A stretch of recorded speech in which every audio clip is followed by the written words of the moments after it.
የአክብሮ ሰላምታችን በያላችሁበት ይድረሳችሁ ተመልካቾች እንደምን አምሽታችኋል። ይህ የትግራይ ቴሌቪዥን የአማርኛ ቋንቋ ስርጭታችን ነው። ዕለታዊ ዜና ነው። ወደ ቀዳሚ ዜና። በትግራይ ለመጀመሪያ ጊዜ በተከናወነው የመምህራን እውቅናና ሽልማት መርሃ ግብር በሌሎች ሙያዎችም ተገቢ ክብርና ምስጋና የመስጠት ተግባር ተጠናክሮ ሊቀጥል እንደሚገባ የትግራይ ጊዜያዊ አስተዳደር ምክትል ፕሬዝዳንትና የሰላምና ጸጥታ ካቢኔ ሴክሬታሪያት ኃላፊ ጀነራል ታደሰ ወረደ ገለጹ። ጀነራል ታደሰ ይህን የገለጹት በዛሬው ዕለት በትግራይ ለመጀመሪያ ጊዜ ለመምህራን እውቅናና ሽልማት በተሰጠበት መድረክ ላይ ተገኝተው ነው። ይህ ዘርኡ የመምህራን ሽልማት በሚል በተካሄደ የእውቅናና መድረክ ለ83 መምህራን 69 ርዕሳነ መምህራንና 7 ጡረተኞች የ100,075,000ና የ50,000 ብር የገንዘብ የሰርቲፊኬትና የዋንጫ ሽልማት ተበርክቶላቸዋል። ብርቱካን ጌታ ተጨማሪ ይዛለች። የትግራይ ትምህርት ቢሮ ከትግራይ የትምህርት አምባሳደር የክብር ዶክተር ዘርኡ ገብረ ሊባኖስ ጋር በመሆን በመምህርነት ሙያ ትውልድን በእውቀትና በስነ ምግባር በመገንባት ለሀገር ባለውለታ የሆኑ መምህራኖችን እየሸለሙ ነው። ይህ በትግራይ ለመጀመሪያ ጊዜ እየተካሄደ ያለው የመምህራን ሽልማት ከተለያዩ ወረዳዎች ተመርጠው የመጡ እጩ መምህራን የሚሸለሙበትና እውቅና የሚበረከትበት መድረክ ነው። ይህ ዘርኡ ምርጥ መምህራን በሚል የሚሰጠው የሽልማት ፕሮግራም በክብር እንግድነት የተገኙት የትግራይ ጊዜያዊ አስተዳደር ምክትል ፕሬዝዳንትና የሰላምና ጸጥታ ዘርፍ ካቢኔ ሴክሬታሪያት ኃላፊ ጀነራል ታደሰ ወረደ ስለ መምህራን ሚና ኃላፊነትና የሙያ ክቡርነት እንዲሁም የሙያተኞቹ ችግርና በአጠቃላይ ትግራይ ስላለችበት ሁኔታና ስለ ሽልማቱ እንዲህ ብለዋል። በጣም ብሉጻት ንረኸወል ሁሉ ለመዳይ ጻርኸም ዘለና ይገልጽ ይፈቱ ለመምህሮቻችን ክብር በመስጠትና በማመስገን የተጀመረው ሽልማት በሌሎች ሙያዎችም ቀጣይነት ሊኖረው ይገባል። አሁን ያለንበት ጊዜ ይሁን መጻያችን የወጣቶች ነው። በወጣቶች የሚታየውን ተስፋ መቁረጥና መሰደድ ሊያቆም ይገባል። የወጣቶች ጥያቄም ሊፈታ ይገባል ነው የምለው። ትግራይ አሁን ካለችበት ችግር እንድትላቀቅ የትግራይ ችግሮች እንዲፈቱ አዲሱ የጊዜው አስተዳደር አወቃቀር በማሻሻልና ተልእኮዎችን በመፈጸም መፍታት ይቻላል። የዚህ ሽልማት ዋና ሐሳብ አቅራቢና የትግራይ የትምህርት አምባሳደር ዘርኡ ገብረ ሊባኖስ በበኩላቸው ሽልማቱ ለመምህራን ክብር የሚሰጥበት ብቻ ሳይሆን መጪውን ትውልድ በእውቀትና በስነ ምግባር ለመገንባት የመምህራን ሚና ከፍተኛ በመሆኑ እንደ ሀገር ሆነ እንደ ሕዝብ ለመቀጠል በመምህራን ላይ መስራት ዋነኛ መሆኑን ገልጸዋል። ለመምህርና ክብር እንተሂብና ቤት ትምህርት እንተሃኒጽና ለምንታይ ክንመጽና ለተማሃረ ወለዶ ነፍርለና ዛሬ የመምህራን ዕለት በመሆኑ በጣም ደስ ብሎኛል። ለመምህራን ክብርና ሽልማት ከሰጠን የሻለ የትምህርት ስርዓት ገንብተን በስነ ምግባር የታነጸ ሀገር ወዳድ ትውልድ መገንባት እንችላለን። ለመምህራን ክብር ከሰጠን ትምህርት ቤት ከገነባን የተማረ ትውልድ ማፍራት እንችላለን። የተማረ ትውልድ ካነጽንና ከገነባን የተማረ ትውልድ ዋስትና የምናረጋግጥበት እድል እንፈጥራለን ማለት ነው። ከወላጆች ቀጥላችሁ የህይወት ብርሃን መሪዎች እናንተም መምህራን ስለሆናችሁ ክብር ይገባችኋል። የትግራይ ትምህርት ቢሮ ኃላፊ ዶክተር ኪሮስ ጉዕሽ በበኩላቸው ሽልማቱ የገንዘብ ድጋፍ እያደረጉ ባሉት የክብር ዶክተር ዘርኡ ገብረ ሊባኖስ ስም እንዲወሰን መደረጉ በመግለጽ በጦርነቱ ምክንያት ከትምህርት ርቀው የነበሩ ተማሪዎች ወደ ትምህርት ገበታ የመለሱ ባለውለታ መምህራኖች ተሸላሚ መሆናቸውን ገልጸዋል። መምህራንን አመራርሓን ትምህርት ትግራይ የተዛብዐ ትምህርት ትግራይ ንምቅናዕ የትግራይ መምህራን የተዛባውን ስርዓተ ትምህርት ለማስተካከል ደፋ ቀና በማለት ያደረጉት ያሉትን ጥረት በመገንዘብ የትግራይ ትምህርት ቢሮ የክብር ዶክተር ዘርኡ ገብረ ሊባኖስ እንዲሁም ከትግራይ ቴሌቪዥን ጋር በመተባበር ለመምህራን ተገቢውን ክብር ለመስጠትና ለመሸለም የተዘጋጀ መርሃ ግብር ነው። በመሆኑም ማህበረሰቡ ለመምህርነት ሙያ የሚሰጠውን ክብር ከፍ በማድረግ የትምህርት ማህበረሰቡ እያደረገ ያለውን ጥረት ሙያዊ ግዴታ እውቅና መስጠትና ማመስገን ይገባናል። የትግራይ መምህራን ማህበር ምክትል ፕሬዝዳንት መምህርት ንግስት ጋረደ በበኩላቸው መምህራን በተለይም በትግራይ በተካሄደው ጦርነት ወቅት መጎዳታቸውን በማስታወስ ትውልድ በእውቀት ለማነጽ የመምህራን ችግር መፍታት ይገባል ብለዋል። ማህበርና ናይ አባላቱ መሰልን ጥቅማ ጥቅምን ከምኡውን ኣብ ስራሕቲ ትምህርቲ ማህበራችን የአባላቱን መብትና ጥቅማ ጥቅም እንዲሁም በትምህርት ስራዎች ላይ ትኩረት ሰጥቶ እየተሳተፈ ይገኛል። የትግራይ መምህራን ያልተፈቱ ትልልቅ ችግሮች አሏቸው። ለምሳሌ የመኖሪያ ቤት ጉዳይን በሚመለከት በርካታ ቁጥር ያላቸው አባሎቻችን ተጠቃሚ ሆነዋል። ይህንን እድል ያላገኙ ደግሞ እድሉን እንዲያገኙ ጥረታችንን አጠናክረን እንቀጥላለን። የሚመለከታችሁ አካላት የመኖሪያ ቤት መመሪያን ተግባራዊ እንድታደርጉ ጥሪ ያቀርባለሁ። በተጨማሪም ያለፈው የ17 ወራት ውዝፍ ደሞዝ ያልተከፈለ ሲሆን መንግስትም ለዚህ ጉዳይ ትኩረት ሰጥቶ ባለመክፈሉ አባሎቻችን ለከባድ ችግር ተጋልጠው ይገኛሉ። ይህ ዘሩ ምርጥ የመምህራን የሽልማት መድረክ በመምህርነት ሙያ ረጅም ዓመታትን ያገለገሉ መምህራን፣ በሙያቸው አንቱታን ያተረፉ 83 መምህራን፣ 69 ርዕሰ መምህራንና 7 ጥሮተኞች የ100,000 የ75,000ና የ50,000 ብር የገንዘብ የሰርቲፊኬትና የዋንጫ ሽልማት ተበርክቶላቸዋል። በትግራይ ለመጀመሪያ ጊዜ እየተካሄደ ያለው የመምህራን የእውቅናና ሽልማት በትምህርት ጥራት ላይ ትልቅ አስተዋጽኦ ስላለው ተጠናክሮ መቀጠል እንዳለበት የተለያዩ ምሁራን ገለጹ። መምህራን የሚገባቸው ክብር እንዲያገኙ መንግስትም ሆነ ሁሉም የሚመለከተው አካል ሊረባረብ ይገባል ተብለዋል። ፍርትና ገብሩ ዝርዝር አላት። የሁሉም ሙያዎች መሰረት የሆነው የመምህርነት ሙያ ለሁሉም ሙያዎች መሰረት መሆኑ ይታወቃል። ታዲያ መምህር የዚህ ሁሉ መሰረት ሆኖ ሳለ ለመምህርነት ሙያ የሚሰጠው ትኩረት እምብዛም ነው ይላሉ አስተያየት የሰጡን። ይሁንና አሁን ላይ በትግራይ ለመጀመሪያ ጊዜ የተጀመረው ለመምህራን እውቅናና ሽልማት ፕሮግራም ሊበረታታ የሚገባና ለመምህራን ትልቅ ሞራል የሚሆን መሆኑ የተለያዩ ምሁራን ይናገራሉ። መምህር ማለት ያው እንደ ሻማ እየቀለጠ ለትውልድ የሚያበራ ማለት ነው። ስለዚህ መምህርነት ለኔ ትልቅ ክብር ነው። አሁን ለመምህራን ወይም ደግሞ ለመምህርነት ክብር ከፍ ለማድረግ አሁን ተጀምሮ ያለውን ሽልማት በጣም ጥሩ ነው። ማለት ከዚህ በፊት ብዙም ለመምህርነት ክብር አይሰጥም።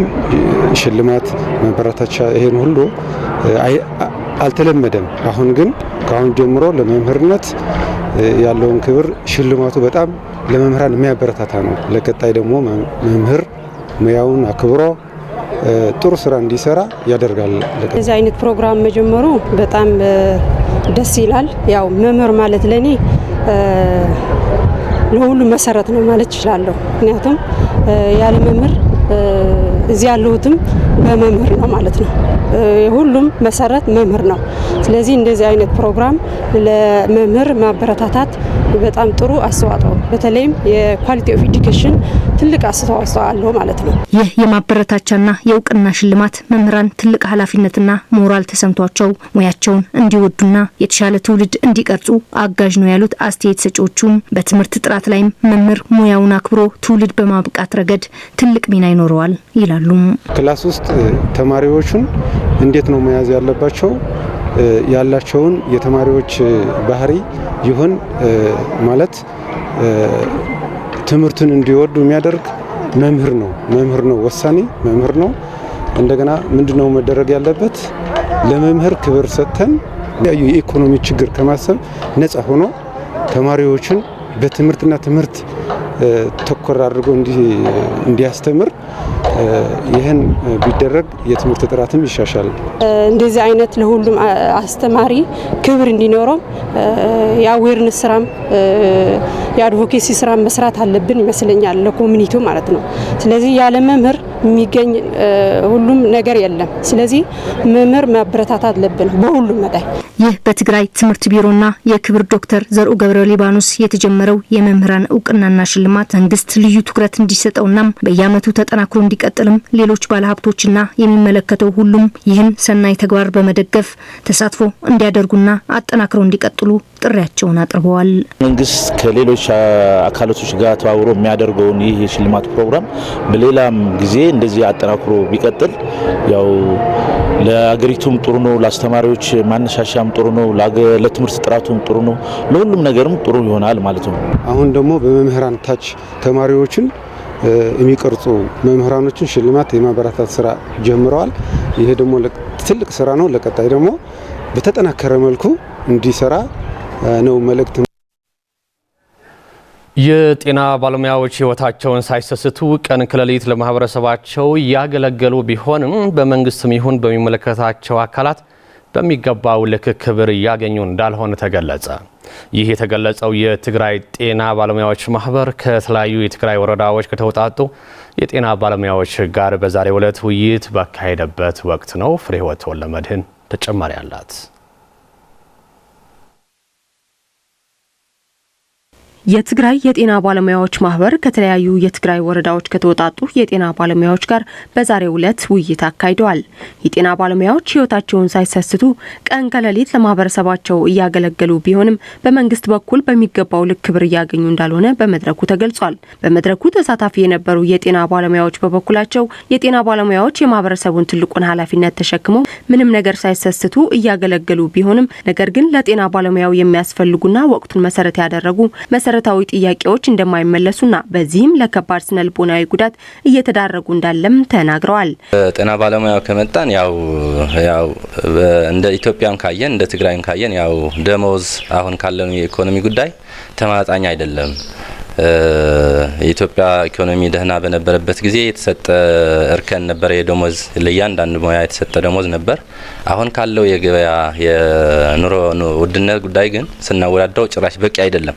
ሁለተኛ ኑሮው ስለከፋ አካባቢያችን ያለ ማህበረሰብም ያው በበሽታ ብዙ ተጎጅነን ገና ያላደገ ህዝብ ነው ያለን። ኢንፍራስትራክቸሩን በትራንስፖርት በብዙ ችግር ስላለ ወደ ሐኪም መጣ ህዝብ ለራሱ ታየው የተጎዳ ነው። የተጎዳ ከመሆኑ አንጻር ደግሞ ብዙ ነገር ይፈልጋል። መድኃኒት ይፈልጋል፣ የህክምና እቃ ይፈልጋል። እነኚህ ነገሮች ሳይሟላለት ሲቀር ይሄ ሐኪም በስነ አእምሮም ይጎዳል። ባይዘይ አክሞ አለማዳኑ በስነ አእምሮም በጣም ይጎዳል። እኛ ተመችቶን ሳይሆን ሳይመችን ነው አገልግሎት እየሰጠን ያለን ማለት ነው። ለህብረተሰቡ እየተጎዳን ነው ግልጋሎት እየሰጠን ያለን እንጂ ተጠቅመን አይደለም። ለህብረተሰቡ የምንሰጠው አገልግሎትና እየተሰጠን ያለው የደሞዝም የተለያዩ ነገሮችን አይመጥነንም ነው። የትግራይ የጤና ባለሙያዎች ማህበር ፕሬዝዳንት ዶክተር ፍስሐ አሸብር በበኩላቸው ማህበራቸው ከ18000 በላይ አባላት ያሉት ሲሆን የፕሪቶሪያው የሰላም ስምምነት ከተፈረመ በኋላ ለትግራይ ጤና ቢሮና ለጊዜያዊ አስተዳደሩ ጥያቄዎችን ያቀረቡ ቢሆንም እስካሁን ምንም አይነት ምላሽ እንዳልተሰጣቸው ያስረዳሉ። ትግራይ ላለችበት ሁኔታ ምን ጥያቄ ነው የሚመጡ ነው ምን መስራት አለብን የትኞቹ የምንፈታቸው የምን ነገር ተስማምተን ወደ 16 ጥያቄዎች ወጥተን ነበር። 11 በጊዜያዊ አስተዳደር የሚፈቱና 5 ደግሞ በጤና ቢሮ የሚፈቱ ነው። እነዚህ ተስማምተን ከመጋቢት 2016 እየመጣን ነበርና እስካሁን ድረስ ግን ለነዚህ ጥያቄዎች ሁሉም አካል ያምንበታል፣ ግን አንዳችም የተመለሰች መልስ የለችም። በዚህ ምክንያትም ይላሉ ፕሬዝዳንቱ ከሚያዝያ 7 2017 ዓ.ም ጀምሮ ለተከታታይ 3 ቀናት የጤና ባለሙያው ለማህበረሰቡ አገልግሎትን እየሰጠ ጥቁር ሪባን በማሰር ጥያቄያቸው ምላሽ እንዲያገኝ እንደሚገልጹም ተናግረዋል። በጤና ተቋም ውስጥ ላይ በሚሰራበት ግቢ ውስጥ ላይ ሆነው የሶስት ቀን ስሙልኝ የሚል ነገር ሰላም ሰልፍ እንዲያደርግ ጥቁር ሪባን አድርጎ ማለት ጥቁር ማለት ተቸግር ያለው ድምጽ የሚሰማኝ አጥቻለሁና ድምጽን ስሙ የሚል ማለት ነው። ይሄኛው አሁን ከሚያዝያ 7 እስከ 9 2017 ዓ.ም እንዲካሄድ ነው የወሰነ። አሁን እኛ ሶስተኛው አቅጣጫችን ይሄኛው ካልተሳካ የጎዳና ሰላም ሰልፍ ነው የሚሆነው። በውስጡ በርካታ ጥንታውያን ንዋየ ቅዱሳንና ሌሎች ቅርስ የያዘው በክልተ አውላዕሎ ወረዳ የሚገኘው የዓዲ ቀሾ መድኃኔዓለም ገዳም ተገቢውን ትኩረት በመስጠት ለቱሪዝም መስህብነት መዋል እንደሚገባው ተገለጸ። ጥንታዊና ታሪካዊ የዓዲ ቀሾ መድኃኔዓለም ገዳም በአሁኑ ሰዓት ውቅር ህንጻው የመሰንጠቅ አደጋ ያጋጠመው ሲሆን ገዳሙ ተገቢ ጥገና በማድረግ ለቱሪዝም መስህብ ለመዋል እንደሚሰራ የትግራይ ቱሪዝም ቢሮ አስታውቋል። ታደሰ ልጅ አለም በስፍራው ተገኝቶ ተከታዩ ዘገባ አዘጋጅቶልናል። ስንከታተል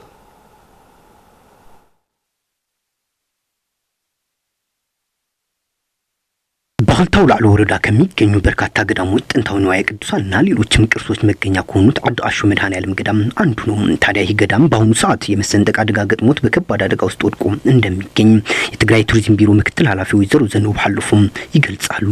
እዚህ ስንገኝ በዓለ ንግሱን ለማክበር ነው። በዓለ ንግሱን ስናከብር ግን ሁሌም ይከበራል፣ አዲስ ነገር አይደለም። ነገር ግን ይህ ገዳም ቀደም ብሎ በደንብ በዓለም ደረጃ የሚታወቅና በቱሪስት ፍሰቱ በጣም የሚታወቅ ገዳም ነበረ። በመካከል ግን እየቀዘቀዘ ኦልሞስት ቱሪስት ወደ መምጣት ያቆመበት ሁኔታ ነው ያለው አሁንና ለምንድነው ብለን ያየ እንደሆነ ሁለት ሶስት ምክንያት አለ። አንደኛ ነገር የመሰረተ ልማት ችግር አለው። ሪሌቲቭሊ ከሌሎቹ አንፃር ደህና ቢሆንም የመሰረተ ልማት ችግር አለው። ትግራይ ከአለት ተፈልፍለው የተገነቡ በርካታ ውቅር አብያተ ክርስቲያንና ገዳማት የሚገኙበት የቱሪዝም ስፍራ መገኛ አንዷ ናት ስትልም ወይዘሮ ዘነቡ ሐሉፉም አክላለች። ይህ ገዳም ጥንታዊ ነው። ከአለት የተፈለፈለ ነው። በጣም ረጅም ዕድሜ ያስቆጠረ ነው። በጣም ታሪካዊ ነገሮችም አሉት።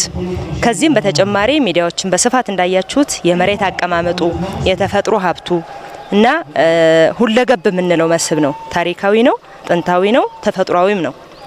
ስለዚህ ይህም መስህብ ዓለም ደረጃ ብናስተዋውቅ ከኢኮኖሚ የገቢ ምንጭነት አልፎ ማህበራዊ ትስስርን መፍጠር የሚችል የሀገሪቱን ጥንታዊነት በተለይ የክልሉን የስልጣኔ ቀደምት ወይም የስልጣኔ መነሻ ብለን የምንጠቀምበት ብራንድ ማስተዋወቂያም ዘዴ የሚመልስልንና እጅግ በጣም ጥንታዊ የሆነ በጣም ሰፊ ታሪክ ያለው ገዳም ነውና ከሚመለከታቸው ባለሀብቶች፣ የአካባቢ ተወላጆች፣ የወረዳ መስተዳደር ሁሉም የሚመለከታቸው የውይይት መድረክ አድርገን መች እንዴት የስራ ክፍፍል ወስደን ማህበረሰቡንም አነቃቅተን የሚገባውንም ስራ ለመስራት ነው። የአዲ ቃሾ መድኃኔዓለም ገዳም ኪነ ህንጻው ከአክሱማውያን ኪነ ህንጻ ጋር የሚመሳሰል በአራተኛ ክፍለ ዘመን በአብርሃ ወአጽብሃ ዘመን መንግስት ተፈልፍሎ የተገነባው ውቅር አብያተ ክርስቲያን እንደሆነም የክልታው ላዕሎ ወረዳ ዋና አስተዳዳሪ አቶ አስመላሽ ገብረስላሴ ገልጸዋል። አዲ ቃሾ መድኃኔዓለም ገዳም በጻዳ አምባ በሰንሰለታዊ ኮረብታ የሚገኝ እጅግ የሚማርክ መልክዓ ምድር አቀማመጥ ያለውና ምቹ የአየር ጸባይ ያለው መሆኑ ለጎብኚዎች የሚመች ውቅር የቱሪዝም ስፍራ እንደሆነ በርካቶች ይመሰክራሉ ሲሉ አቶ አስመላሽ ገብረስላሴ አክለዋል።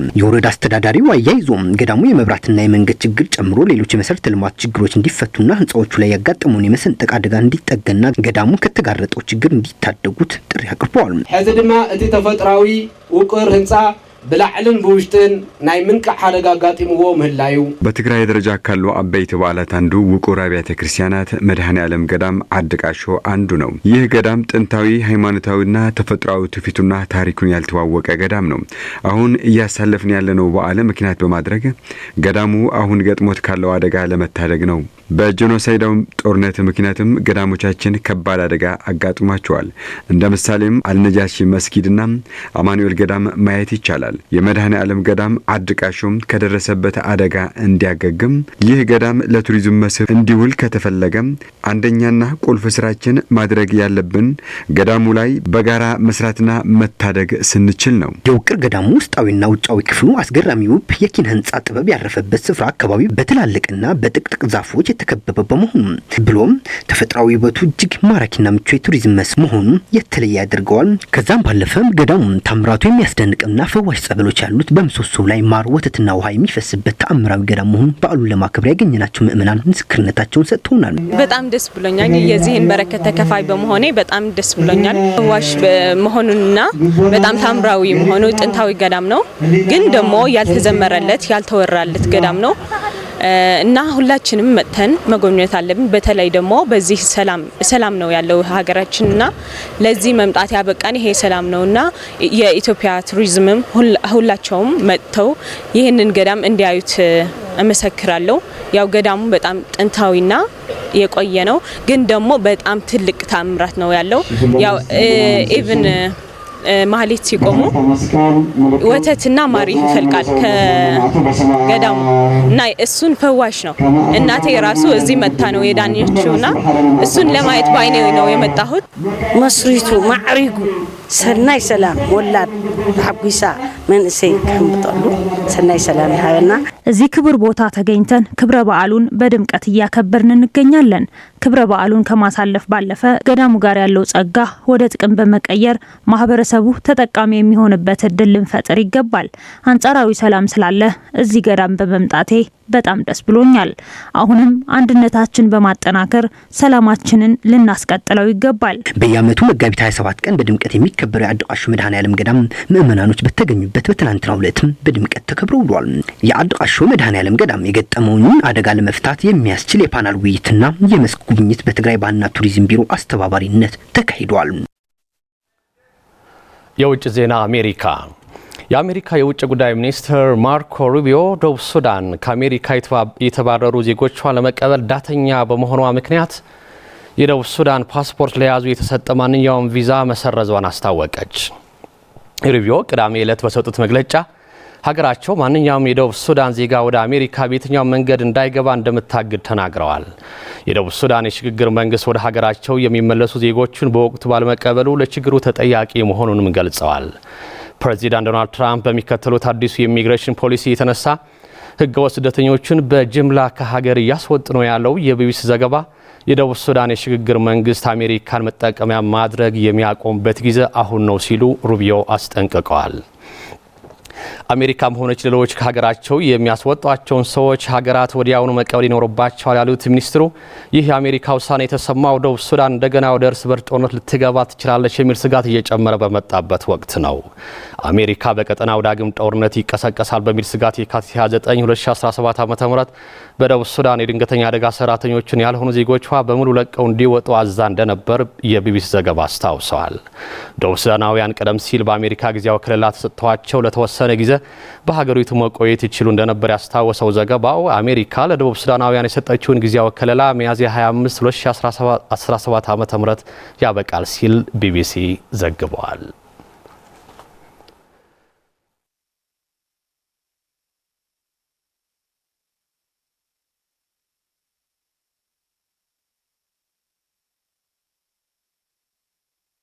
በመጨረሻም እስራኤል በጋዛ በሕክምና ባለሙያዎች ላይ በተፈጸመው ግድያ ስህተት መስራቷን አመነች።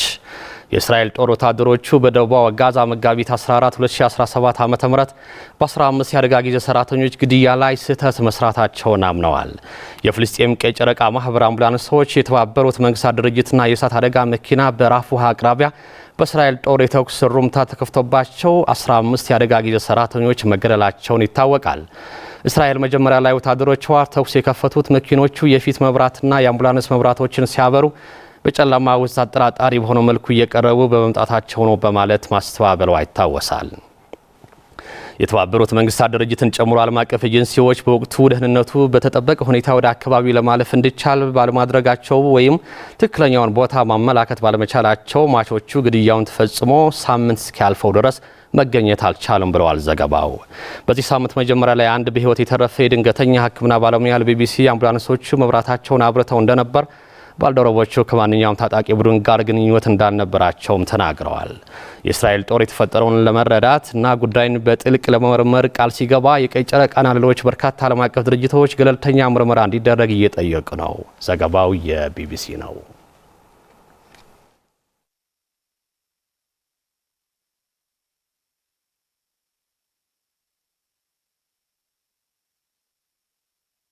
ተመልካቾች ከኛ ጋር ስለነበራችሁ እጅግ አድርገን እናመሰግናለን። የሰዓት ዜናዎችን በዚህ ፈጸምን። በያላችሁበት ጤና ይስጥልኝ።